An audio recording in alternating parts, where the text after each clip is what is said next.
Hey guys, and welcome back to the Blue Hour channel. We are going to be taking the dogs on a hike today, so come along for that. Hey everyone, today we're taking the crew out for a hike, but I wanted to do more than just show the scenery. I've been getting a lot of questions about how we prepare for these trips and keep everyone safe, so I'm breaking down our trail essential while we walk. So today the crew and I are out for a 2.5 mile hike. While that might not sound like a marathon, we're actually starting off slow on purpose. We are in the middle of conditioning phase, and I'm a big believer in quality over quantity. I wanted to use this hike as a backdrop to talk about how I actually get us ready for the trail, from safety protocols to make sure the dogs are physically ready for the work. Finding a trail isn't just about a pretty view, it's about accessibility and dog friendliness. I spend a lot of time on apps and local forest maps looking for trails that aren't overly crowded, especially when I'm out with multiple dogs. I'm looking at the terrain. Is it too rocky for their paws? Is there water access? You also have to check the local regulations. Some trails require strict leashing, while others might be closed for maintenance or specific seasonal protection. And some trails even don't allow dogs at all. So you want to make sure that the trail you're going to before you go there is safe and friendly to dogs. Today's trail was a little icy in some areas, but mostly just snow covered. We were very careful on the ice. The dogs handled it fine because they do have long enough of nails that can stabilize them on slippery surfaces, but humans have a little bit harder time, so we were walking very carefully, and the dogs understand that they are at a walking pace, not a running pace. And since I am approaching this bridge and crossing it, I do want to make sure that there's no like open slits between the boards of the bridge, because if a paw ends up sliding between those, you could end up having a really bad break. When I'm walking across, I am constantly scanning my surroundings and the ground as well. And it's a very important thing that you do that when you have dogs, because you don't know if an animal might pop out on the trail and then you'd be being drugged by your dog because they want to go after that animal. So I always kind of keep my eye out on the terrain around me, terrain in front of me, and a little bit of it behind me as well. Now, the next important thing is safety. Safety starts before we leave the driveway. I have a designated emergency contact who gets a text with my exact trailhead location and a checkout time. If they don't hear from me by a certain hour, they know exactly where to send help. And that's even with trails that aren't no service. So like even if I have service, I let people know where I will be. But if I am going to a trail that is no service, I make sure that at least someone knows where I will be. And since we're out in the woods, this trail itself isn't specifically a hunting trail, but hunting safety is huge. Even if it's not peak season, we stay aware. I make sure the dogs and I are wearing high visibility gear, or blaze orange. So Harley has a really bright pink, Zeke has orange, and Bonsai has neon green. Loki's is black, but he is a lighter colored dog as it is, and since he is with other dogs with high visibility gear, it's a lot easier to see him. It's certainly better to be seen from a mile away than to take any chances, especially with your beloved pets. Now, I did already touch on animals and stuff like that, keeping an eye out and looking. This area specifically is known to have black bears, so I am constantly looking and making sure that there's nothing walking up towards us that could spook the dogs or cause them to charge. They're not typically ones to charge at animals. I do have a leave it, and they're very good at the leave it. But if the black bear did come out, that is very, very dangerous situation. So I'm constantly scanning and scouting ahead to make sure that if I see something, I'm seeing it before the dogs, and I can avoid it by preventing the dogs from going to it. Now, another important thing for safety is your equipment that you have with you on the hike. So, while it is just kind of like a walk, it's more important to have more than you need than not enough of what you need. So, I have my med kit, I have my emergency pouches that I've shown in the past, and then I don't just have them on collar or harness, I have them on both. So, I have their collar or their leash on their collar, and then I have a safety chain linked from their leash to their harness. So if one of them fails, I still have a point of contact on the dog so that they're not getting loose. I also have the dogs, as you can see, Harley and Zeke are tethered at a neckline, and then Loki and Bonsai are tethered by a neckline. The reason why I have that is so that they keep the same pace and they keep together. The necklines I actually feel are very important because it keeps the team together and controlled. It's way easier to control them when they're tethered together, and it prevents them from one of them from wandering off the trail. It keeps them focused, and it also helps with training, pre-training for sled dog training. So when they're on a sled or a bike touring and there's two dogs, they're tethered together. So it just helps to keep them focused even when we're not on the sled. And as you can see, Zeke and Harley, who are on the left side, they're in tandem together. They're focused, they know what they're doing. Bonsai is a little bit all over the place, but he is still young. He is 2 years old. But Loki, he's a very good dog where he's like focused and can kind of help control. He's a little bit more of a sturdy dog. So if they're not puppies next to him, he kind of keeps them focused and controls them a little bit when we're on a walk. Now, this next part that I'm going to be going over ties back to why we're only doing 2.5 miles today. Conditioning is a slow build. We've been working on their muscle tone and cardiovascular health at home so that when we hit the trail, they aren't struggling. You have to know your dog's limits. Watch their gait, their panting levels, and their energy. Just because a dog will keep going for you doesn't mean they should. We're building them up for those bigger pack dog titles in the future, and that starts with these shorter, controlled wins.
Now that we're moving, let's talk about the foundation of any good hiking dog: recall and leash manners. Even though we're in a remote area, I never take a solid recall for granted. I'm constantly practicing check ins where I call them back to me, reward them, and then release them again. It keeps them tuned in to me despite all the distractions. When I'm doing recall training, I ensure that I have a high value reward and that I'm putting them up for success and not failure. So I'm not putting them in a situation where they're going to blow a recall. I put them in a situation where they will give me a recall and I can reward that. So I'm not going to take them to a place where it has a lot of distractions and then expect them to recall to me when they're not ready for that environment. Bonsai does need a little bit more training into that. He does recall, but distractions are his kryptonite, so we are working on that with him. For the leash work, we focus on keeping a loose lead even when they're excited. If a dog is constantly lunging or pulling you down a steep hill, it's not just annoying, it's a safety hazard for both of you. We use specific cues to let them know when it's time to work and when they have a bit more freedom to sniff. So, even though they are somewhat taught on these lines, they're not pulling hard, they're not running, they're at an even pace, and I just have them out in front of me so that it is easier for them to kind of work and be in their environment. Because while they are just going for what seems to be a walk, this is still a job to them. And I'm not minding that they're at the end of the leash as long as they're not dragging me, and that's not what they're doing. They're just walking and they're at a very good pace with that. One thing that's been a huge light bulb for me recently is the importance of sling training. I actually have an emergency sling, but it didn't occur to me till until recently that just having the tool isn't enough. I actually need to train the dogs to be comfortable with it. It's just like a harness or a crate. If it's the first time they ever experience being lifted in a sling is when they're already hurt or panicked on a trail, it's going to be a disaster. So a new goal of mine is to start training dry runs at home. We're going to work on making the sling a positive, neutral experience so that if we ever do have an emergency miles from the trailhead, I know they'll stay calm while I carry them to safety.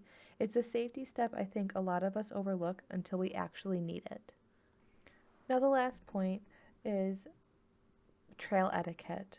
Part of being a responsible dog owner on the trail is etiquette. This means stepping aside to let hikers pass, especially those without dogs. We practice neutrality. I want my dogs to be able to see another person or animal and stay focused on me. We also follow the leave it no trace rule. If they pack it in, we pack it out. And yes, that includes the poop bags. And I wanted to touch a little bit on neutrality because Zeke is a dog, reactive dog. He's not aggressive. When he was a puppy, he was chased down by another dog. And after I rebuilt up his confidence, he got chased again. He got chased 3 times in total. And each time I had built him up. And now, anytime that he does see another dog, he does get a little bit into the mindset of, I need to be prepared for being charged. And so he kind of loses focus. So if I see another dog near him or see a dog coming, I will make sure that he is separated and kind of further off and getting as far away from I can as from that dog as possible, just because I know that is something that he doesn't have is that neutrality. The other dogs have the neutrality, it's just him. So I manage that issue by being proactive with that issue. It actually ties back into what I was saying by scanning ahead. So I'm not just scanning for wildlife, I'm also scanning for other people and dogs.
As we're heading back toward the trailhead, I wanted to share why we're being so intentional with this training.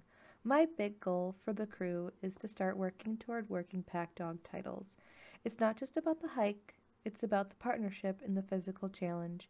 These titles usually require the dogs to carry a percentage of their weight over specific distances, which is why the conditioning and knowing your dog part we talked about earlier is so vital. We aren't there yet, but every 2 mile hike like today is a building block toward that goal. Of course, it would be for the Siberians, not for Loki. I did touch a little bit on the very first video I made that Loki doesn't do the activities, and I will get into that on another video. But if you do see, you can kind of notice that he's got a little bit of like a lameness in his rear. That is part of it. But of course, I will talk about that more specifically in another video. And of course, you can't have a pack dog without a pack. You guys saw the show and tell with Zeke recently, and that really sparked something for me. I'm actually planning on making my own custom packs for the rest of the dogs. I want gear that fits their specific anatomy perfectly, especially focusing on that shoulder movement that we talked about before. I'll be documenting the whole process from the start stitch to the first trail test. So stay tuned for those DIY videos coming soon. And as I was saying with Loki, I'm not sure if I will be doing any pack hikes with him, or if I'd make him a backpack. Maybe I might give him a backpack, but it'll be a very light load that's not going to put strain on his hips. But he gets to go at least for a slight walk with the other dogs. But I am keeping an eye on him, making sure that he's not showing any signs of issues while he's on a walk because of his already visible issues that I have noticed in the past. While we're heading back, I wanted to touch on how I handle water for 4 different dogs. Carrying enough for the whole crew is a workout in itself. I talk about my favorite collapsible bowls and how I pace their water breaks so they don't gulp too much at once. I always carry high value trail snacks, usually something high protein to keep their focus and energy up, especially for the dogs who are working harder on the conditioning side. A lot of you ask how I manage all 4 on the trail. It's a lot of leash management.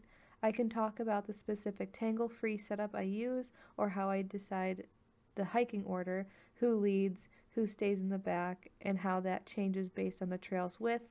It's a constant game of musical chairs to make sure everyone has enough space to enjoy the hike without getting tangled in someone else's business.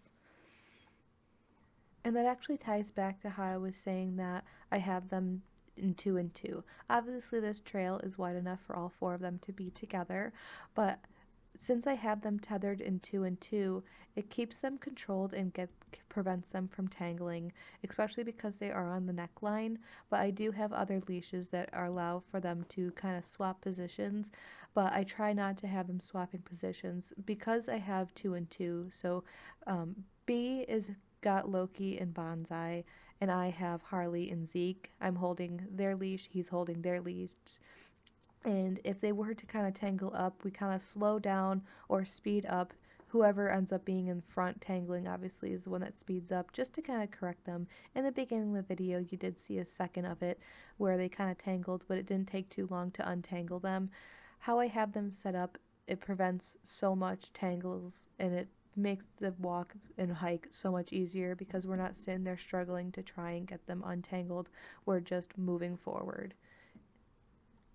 I'm curious, for those of you who hike with multiple dogs, what's your biggest struggle?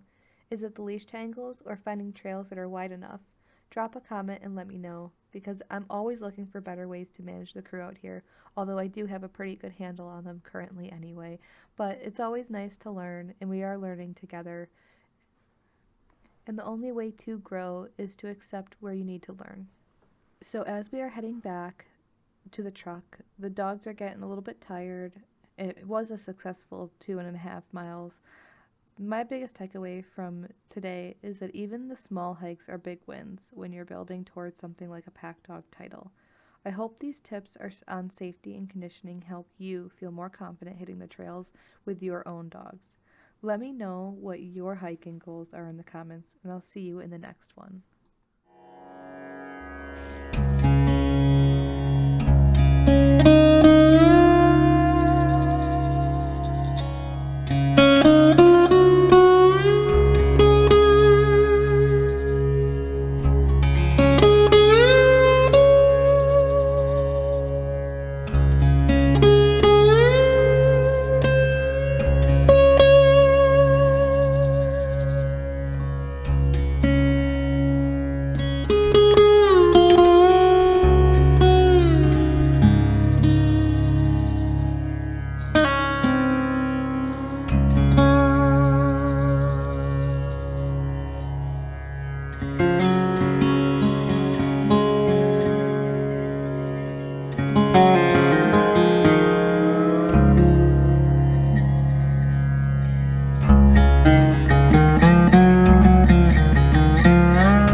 out, I just wanted to say a quick thank you. This channel and this journey with the dogs mean a lot to me, and seeing you guys engage with the Beepers nickname and the new gear I'm making really keeps me motivated. If you haven't already, make sure you're subscribed so you don't miss the upcoming videos on how I'm actually sewing these custom packs. It's going to be a learning process for me, and I can't wait to share it with you. Stay safe out there and give your dogs a treat for me.